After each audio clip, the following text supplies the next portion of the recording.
বেনামাজি নামাজ পড়ে না এখনো মুরতাদ, ও কি ইহুদি খ্রিস্টান বা বিধর্মীরা কাফের, এতে কোনো সন্দেহ নাই। কিন্তু তাদেরকে হত্যা করা কি ফরজ না? তাদের হুকুম জারি করার অধিকার আপনার নাই। কিন্তু একজন মুসলিম নামাজ পড়ে না, ও মুরতাদ, ওকে হত্যা করা কি ফরজ। বেনামাজি একজন মুরতাদ, ও সাধারণ কাফের চেয়েও খারাপ। কোনো মুসলমান যদি ইচ্ছাকৃতভাবে নামাজ ছেড়ে দেয় তাহলে সে কি কাফের হয়ে যায়? কিংবা কোনো ব্যক্তি যদি কবিরা গুনাহ করে ইচ্ছাকৃতভাবে তাহলে কি সে কাফের হয়ে যায়? আমরা এই বিষয়টি নিয়ে আলোচনা করব। দেখুন, পূর্বের যুগে একটি বিভ্রান্ত দল ছিল, তাদের নাম হলো খারেজি। এই খাওয়ারেজ বা খারেজিদের মতে যদি কোনো ব্যক্তি ইচ্ছাকৃতভাবে নামাজ ছেড়ে দেয় কিংবা কবিরা গুনাহ করে তাহলে ইহুদি খ্রিস্টানদের মতোই কাফের হয়ে যায়। আর একটা বিভ্রান্ত দলের নাম হলো মুতাজিলা।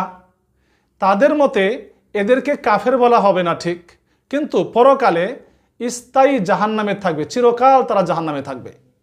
আর আহলুস সুন্নাত ওয়াল জামাআত বা হকপন্থী প্রায় সমস্ত উলামায়ে কেরামের নিকট যারা ইচ্ছাকৃতভাবে নামাজ ছেড়ে দেয় কিংবা কবিরা গুনাহ করে তারা কাফের হবে না। তারা যদি দুনিয়াতে তওবা করে মহান আল্লাহ তাআলা তওবা কবুল করবেন, নিঃসন্দেহে তাদের তওবা কবুল হবে এবং গুনাহ মাফ হয়ে যাবে। আর যদি তওবা ছাড়া মারা যায় তাহলে পরকালে মহান আল্লাহ তাআলা যাকে চান তাকে ক্ষমা করবেন, আর যাকে চান তাকে জাহান্নামে সুনির্দিষ্ট সময় পর্যন্ত শাস্তি ভোগ করতে দিবেন। তারপরে আবার এ সকল লোক ইমানের কারণে বেহেশতে যাবে। প্রথম দুই পক্ষ খারেজি এবং মুতাজিলি, তাদের দলিল কোথায়?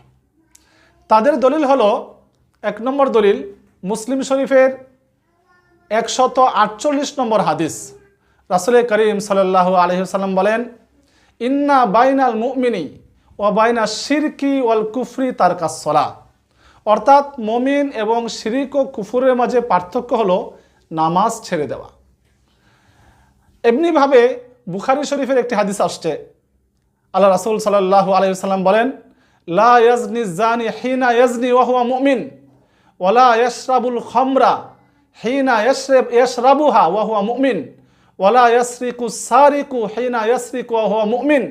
অর্থাৎ জিনাকারী যখন জিনা করে তখন এমন হয় না যে সে ইমানদার, তার ইমান থাকে না। এমনিভাবে মদ পানকারী যখন মদ পান করে তখনও তার ইমান থাকে না। এমনিভাবে চোর যখন চুরি করে তখন তার ইমান থাকে না। এই সমস্ত হাদিসকে সামনে এনে তারা গুনাহে কবিরায় লিপ্ত এবং বেনামাজি যারা তাদেরকে কাফের ফতোয়া দিচ্ছে। আমরা এবার আহলুস সুন্নাত ওয়াল জামাতের দলিল কি এটা নিয়ে আলোচনা করব। আহলুস সুন্নাত ওয়াল জামাতের দলিল, এক নম্বর দলিল হলো সূরা নিসার 48 নম্বর আয়াত। আল্লাহ তাআলা বলেন, ইন্নাল্লাহা লা ইয়াগফিরু আন ইউশরাকা বিহি ওয়া ইয়াগফিরু মা দুনা যালিকা লিমান ইয়াশা। অর্থাৎ মহান আল্লাহ তাআলা শিরকি গুনাহ যারা শিরিক করে তাদেরকে আল্লাহ তাআলা মাফ করবেন না। এছাড়া এই গুনার নিচে যত গুনার অবস্থান, চুরি হোক, মদ পান করা হোক, নামাজ ছাড়া হোক, সমস্ত গুনাহ যাকে চান আল্লাহ তাআলা তাকে মাফ করে দিবেন, যদি তওবা ছাড়া তারা মারা যায়। যাকে চান পরকালে মাফ করে দিবেন, আর যাকে চান জাহান্নামে দিবেন। আর দুনিয়াতে তওবা করলে যে মাফ হয়ে যাবে তাদের গুনাহ, এর দলিল তো ভুরি ভুরি আছে, অসংখ্য আছে। সম্মানিত হাজিরিন, আমরা খারেজি এবং মুতাজিলি আর বর্তমানের আহলে হাদিসের কিছু ভাইয়েরা, বরং বেশিরভাগ আহলে হাদিসদের মত হলো বেনামাজিরা কাফের। তাদেরকে একটি প্রশ্ন করেই আমি আলোচনার ইতি টানব। প্রশ্ন হলো, যারা আপনার মাইকের সামনে এসে, মিডিয়ার সামনে এসে বাংলাদেশের সমস্ত মুসলমানদেরকে কাফের ফতোয়া দিচ্ছেন, তারা কি হাত উঠিয়ে বলতে পারবেন যে আমাদের ইচ্ছাকৃতভাবে আমরা কোনো নামাজ ছাড়ি নাই? বলতে পারবেন এটা? তো তারাও তো অসংখ্য নামাজ ছেড়েছেন বলে আমাদের মনে হয়। তাদের সন্তানেরা, তাদের স্ত্রীরা তারা যদি নামাজ না ছেড়ে থাকেন, তাদের স্ত্রীরা যদি ছেড়ে থাকে, তাহলে কি বিবাহ তারা আবার পুনরায় সে বিবাহটা সংগঠিত হয়েছে তাদের? যদি বিবাহ সংগঠিত না হয়ে থাকে তাহলে তো তারা জিনা করতেছে। এক নম্বর প্রশ্ন তাদের প্রতি। দুই নম্বর কথা হলো, তাদের মা বাবা যারা ছিলেন, এখন তো তারা শায়েখ হয়েছেন, তাদের মা বাবারা অসংখ্য নামাজ ইচ্ছাকৃতভাবে পড়ে নাই, অনেক কবিরা গুনাহ করছে।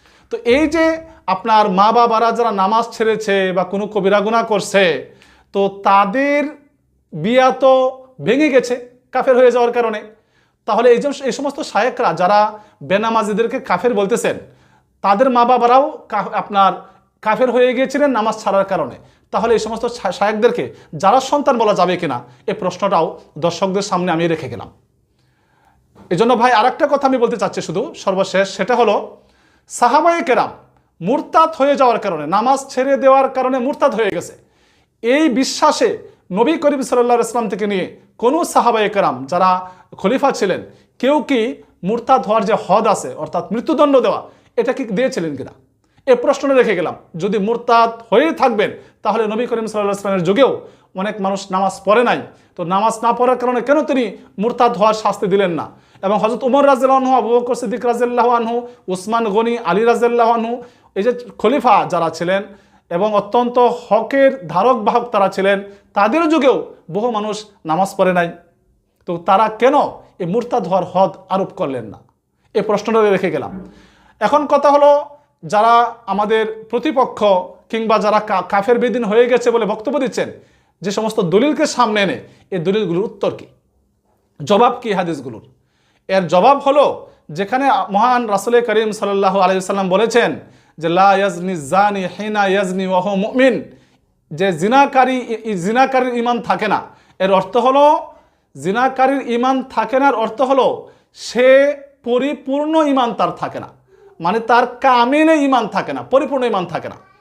ঠিক তেমনিভাবে আপনার নামাজ যে ব্যক্তি ছেড়ে দেয় সে ব্যক্তি কেমন যেন কাফের হয়ে গেল, এমনকি এমন হাদিসও বলে যে হাদিসের এবার অর্থ সুস্পষ্টভাবে এরকম নাই হয়তোবা, যে মান তারাকা সলাতান মুতাআম্মিদান ফাকাদ কাফারা, ইচ্ছাকৃতভাবে নামাজ ছেড়ে দিলে কাফের হয়ে যা। এর অর্থ হলো, এর ব্যাখ্যা হলো কাফেরদের মতো কাজ করেছে সে, মানে কাফেরও নামাজ পড়ে না, সেও নামাজ পড়ে না, কাফের হয়ে গেছে মানে হলো কাফেরদের মতো কাজটা সে করেছে, কাফের হয়নি। কাফের হইলে তো তাদের উপর হদ আসতো, তাদের উপর আপনার শাস্তি আসতো। এই জন্য সম্মানিত হাজিরিন, আমরা বিভিন্ন অজানা মূর্খ কিছু ব্যক্তির বক্তব্য শুনে বিভ্রান্ত না হই এবং সবাই নিজেদেরকে কাফের মনে করে আপনার আমল ছেড়ে না দেয়, যে কাফের তো হয়ে গেছে আর আমল করলে লাভটা কি। আমরা হক্কানিয়াতের সাথে সঠিকভাবে জেনে শুনে আমল করার জন্য এবং বিশ্বাস করার জন্য আমরা চেষ্টা করব। আল্লাহ আমাদেরকে তৌফিক দান করেন।